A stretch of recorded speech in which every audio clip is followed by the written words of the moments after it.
ఐదేళ్లకు దిక్కులేనా 30 ఏళ్ళు ఉండదా? జగన్మోహన్ రెడ్డి పగటికల్లగంటా ఉన్నాడు. జగన్మోహన్ రెడ్డి పైన చూసుకుంటాడు, కింద చూడలా. జగన్మోహన్ రెడ్డి భాష మాట్లాడుతూ ఉన్నారు వీళ్ళంతా. అందుకనే 151 11కు పోయింది.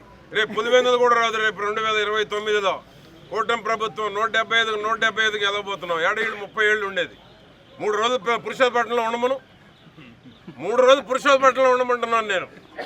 పురుషోత్పట్నంలో ఉండను 5 ఏళ్ళు. ప్రజలకు ఒక నమ్మకం కలుగుద్ది. పురుషోత్పట్నంలోనే ఉండమంటున్నా నేను. పురుషోత్పట్నం పేరెత్తావు కాబట్టి నేను మాట్లాడుతున్నాను.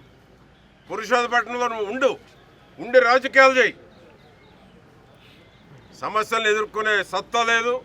ఓటేసిన ప్రజలను మోసం చేయటం, ఓటేసిన వారితో ఉన్న నాయకులను మోసం చేయటం, నానా బాబాయ్ అని చెప్పి చేపించుకొని పనులు.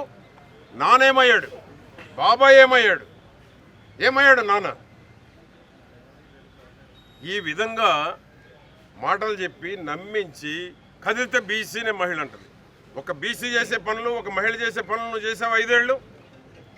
ఒక బీసీలు చేసే పని, ఒక బీసీలు అంటే గౌరవం సమాజంలో ఎవరికైనా. బీసీలను అందరూ ప్రేమిస్తారు, మహిళలను అందరూ ప్రేమిస్తారు. నీకు అర్హత లేదని నేను మాట్లాడుతూ ఉన్నాను. బీసీ అనే అర్హత లేదు, మహిళ అనే అర్హత లేదు. బీసీలు మహిళలు చేసే పనులు నువ్వు చేయలేదు.